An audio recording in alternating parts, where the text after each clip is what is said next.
স্কেবিজের প্রধান উপসর্গ হলো স্কেবিজ হলে কারা কারা চিকিৎসা নিবে। এখন ইচ্ছামতো চিকিৎসা নিলে রোগ সারবে না।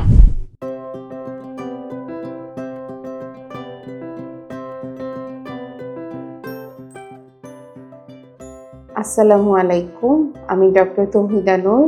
আমি কথা বলছি সোরিয়াসিস অ্যাওয়ারনেস ক্লাব থেকে। আজকে আমরা কথা বলবো স্কেবিজ নিয়ে। স্কেবিজ হচ্ছে এক ধরনের মারাত্মক সংক্রামক রোগ যা নিরাময়যোগ্য। স্কেবিজ অনেকটা উকুনের মতো পরজীবী দিয়ে হয়ে থাকে, কিন্তু এটা উকুন যেমন খালি চোখে দেখা যায়, এটা অনেক ছোট, তাই এটা খালি চোখে দেখা যায় না। স্কেবিজের প্রধান উপসর্গ হলো চুলকানি। চুলকানি সাধারণত রাতের বেলা বেশি হয়। চুলকানির সাথে ছোট ছোট দানা বা র্যাশ দেখা দিতে পারে। র্যাশগুলো সাধারণত দেখা যায় যে আঙ্গুলের ফাঁকে, শরীরের ভাঁজে, জননাঙ্গে, বাচ্চাদের ক্ষেত্রে মাথায় এরকম আসতে পারে। র্যাশ সাধারণত দেখা যায় যে পরিবারের অনেকের একসাথে চুলকানি হচ্ছে।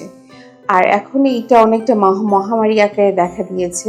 আমাদের দেশে আবহাওয়া গরম, জনসংখ্যা বেশি, একসাথে অনেক মানুষজন থাকে, এই কারণে এই রোগ দ্রুত ছড়িয়ে পড়ছে।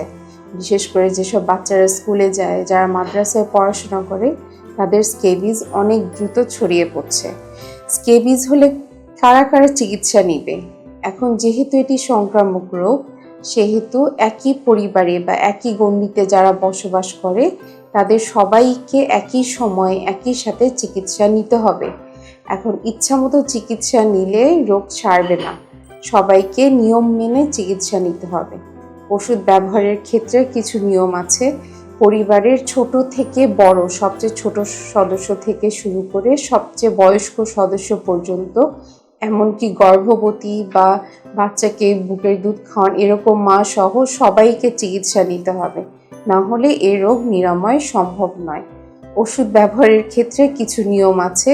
ইচ্ছা মতো লাগালে হবে না, কারণ জীবাণু যে কোনো জায়গায় থাকতে পারে।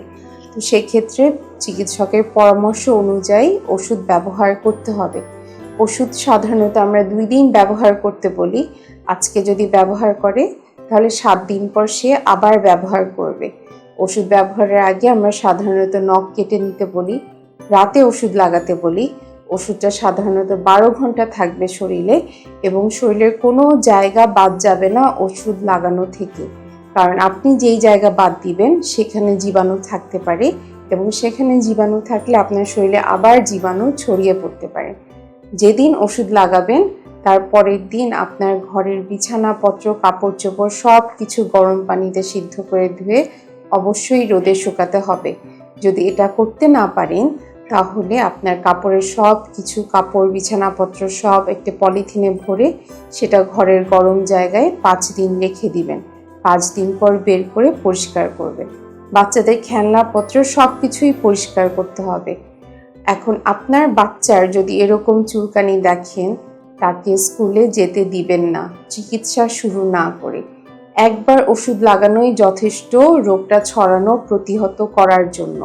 আপনি নিজের পরিবারকে চিকিৎসা নেবেন, এবং আশেপাশে কারোর চুলকানি থাকলে তাকে অবশ্যই চিকিৎসা নিতে বলবেন। আর আপনার বাচ্চার যদি এরকম কোনো লক্ষণ দেখা দেয়, তাকে চিকিৎসা করাবেন এবং স্কুল কর্তৃপক্ষকে অবশ্যই জানাবেন। কোনো বাচ্চার যদি এরকম চুলকানি থাকে, তাকে যেন অবশ্যই চিকিৎসা নিতে বলে। ধন্যবাদ।